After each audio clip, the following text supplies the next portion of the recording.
Under Section 107 of the Copyright Act, 1976, allowance is made for fair use for purposes such as criticism, comment, news reporting, teaching, scholarship, and research. Fair use is a use permitted by copyright statute that might otherwise be infringing. This video is nonprofit and educational and thus tips the balance in favor of fair use. Claiming any copyright infringement would be false and thus illegal. For many people, the Japanese drive fishery is appalling on every level, and there is a popular call for a worldwide end to the hunting of cetaceans for any purpose. Over the years, filmmakers have been applauded for bringing to light the knowledge of dolphin slaughters. The 2009 documentary The Cove helped to further mainstream this issue and took the film festival circuit by storm, garnering dozens of awards, a theatrical release, and the praise of movie critics around the globe. Its crowning achievement was the Academy Award for Best Feature Documentary. The filmmakers meticulously documented their efforts to infiltrate the tight security of the dolphin-killing cove and crafted a heart-pounding account of their quest for footage. They also provided an impressive review of the inner workings of the International Whaling Commission and the issue of toxic mercury levels in whale and dolphin meat. However, upon closer examination, there were apparent inconsistencies in the film regarding its portrayal of dolphin parks worldwide and their alleged link to Japan. This video provides a fact check in reference to specific claims made by individuals featured in the Cove, statements made in both the documentary itself and in interviews regarding the project. Upon further review, these statements appear to be deceptive and apparently aimed at convincing viewers not to patronize aquariums, zoos, or marine parks displaying dolphins. The filmmakers of The Cove claim a direct link between going to SeaWorld or swimming with captive dolphins and the slaughter of dolphins in Japan. It can be argued that misleading viewers into assuming that interacting with captive dolphins is an endorsement of dolphin killing is irresponsible. Many believe this topic deserves honesty, candor, and factual data if the problem of dolphin kills is to be solved. It does not need hype and trickery to cloud the issues. This video will examine key allegations made by The Cove and allow you, the viewer, to assess the validity of these claims. Let's now review the allegation that the international dolphin aquarium business is responsible for the Japanese dolphin hunts. Listen to the statements made first by activist Rick O'Barry in The Cove and later by Cove producer Fisher Stevens in an interview with ABC News. When I started out, there were only 3 dolphinariums. Today, it's become a multi-billion-dollar industry. And all of these captures, you help create the largest slaughter of dolphins on the planet. Why are these dolphins being slaughtered in Japan and Well, Cove? the first purpose is that because Rick O'Barry created Flipper, Flipper spurned on a multi-billion-dollar industry for dolphin parks, swim with dolphin programs. And these dolphins, the good ones, they fetch up to $150,000 each. Now, because of the expansive market for these dolphins, they have tons of boats. They drive hundreds of dolphins in a day into this cove. And they want those prize bottlenose flipper-like dolphins that they can then train and sell all over the world. Because these amusement parks, these dolphin programs are all over the world. The rest of them, they kill for their meat. These people insist that the aquarium business, quote, helped create the largest dolphin slaughter on the planet. They imply that marine parks provided an incentive among Japanese fishermen to start catching dolphins for sale, suggesting it was a mere afterthought to then slaughter the undesirable ones for food. In using words such as create and first purpose, the speakers are intentionally leading the audience to draw a direct correlation between dolphin parks and killing dolphins. Yet not only do the timelines not match up, the statistics refute this notion too. With respect to timeline, dolphin drive fisheries in Japan date back to at least 1606. As far as we can tell, Japanese dolphin parks began proliferating and acquiring their animals via dry fisheries by the mid-1980s. So, the killing predates aquariums by over 350 years. So obviously dolphin parks did not, in fact, help create the slaughter. But have dolphin parks become the first purpose of the fisheries? Let's check the numbers. Specifically, let's check the total number of dolphins and porpoises directly caught by Japanese fishermen for the year 2007, the very same year The Cove was being filmed in Taiji.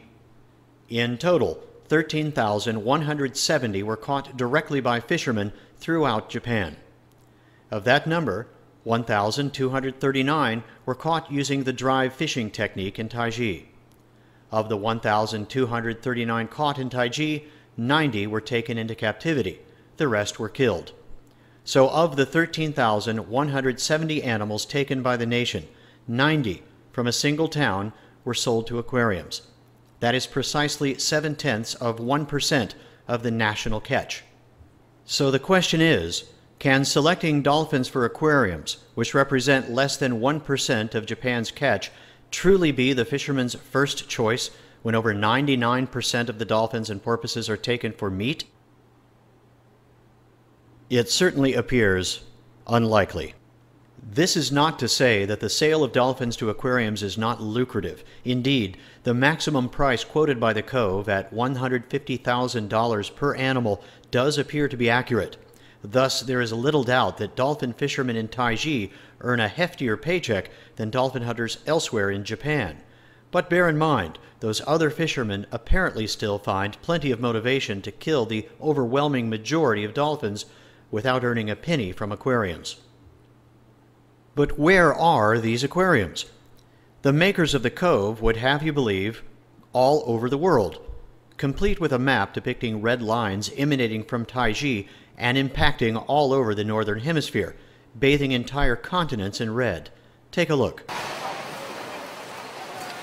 They're looking for bottlenose dolphin primarily. They're looking for flipper. And so they collect young females, just like we did for the flipper show. And they're flown to different parts of the world.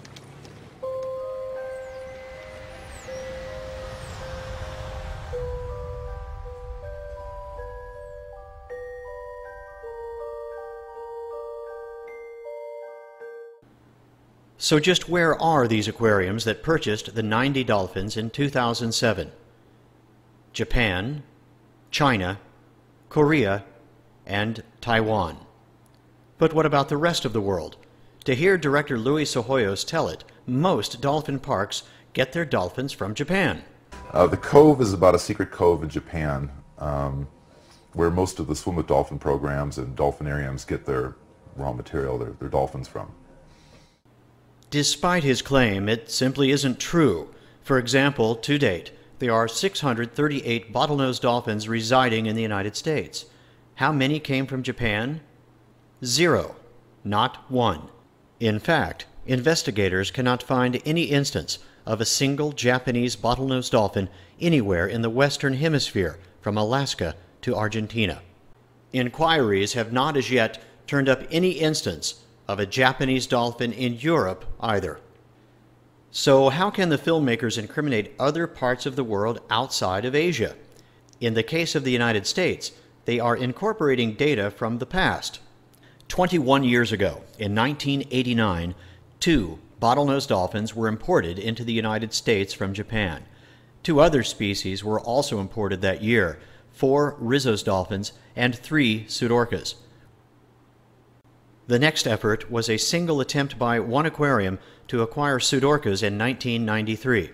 The U.S. National Marine Fisheries Service denied the permit to import on the grounds that the aquarium failed to have official observers present in Japan to document and verify that the capture of those animals was humane. As the dry fisheries are clearly and inherently inhumane, that decision effectively closed the doors to the U.S. forever. So that's the last of U.S. involvement in Japanese dry fisheries. Incidentally, 1989 was the last year any dolphins were captured in the United States for aquariums. Why? Had it become illegal? No. The reason that U.S. facilities have not applied for a collection permit in the past 20 years is due to the success of their captive breeding programs. So by reaching back 2 decades in order to include the U.S. on their map, filmmakers create the illusion that the Japanese dolphin fishery is relevant to today's Western aquariums. It isn't. But ask anyone who just watched The Cove, where do the dolphins at SeaWorld come from? And they're likely to tell you, Japan. The filmmakers are bent on perpetuating this myth. Listen to Rick O'Barry's answer to Oprah Winfrey when she specifically asks him, quote, "So the question is, do some of the dolphins captured there end up in theme parks here in the United States?" So the question is, do some of the dolphins captured there end up in theme parks here in the United States? Oh, yeah. That's, in fact, in the film you'll see a capture of you'll see about 30 dolphin trainers there capturing dolphins. In some ways, the dolphin hunters know not what they do. They really think they're dealing with fish. So if we can get the dolphin dealers out of Taiji, we can probably shut down the slaughter. Oprah's question was specific. Do, present tense, not past tense as in did, do some of the dolphins captured there end up in theme parks here in the United States? O'Barry is being dishonest at worst, misleading at best. After exclaiming, "Oh, yeah," O'Barry proceeds to describe dolphin trainers in the film capturing dolphins as though they are from the U.S. They are not.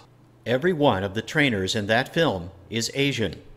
He insists that if the dealers were to leave Taiji, the fishery would probably shut down.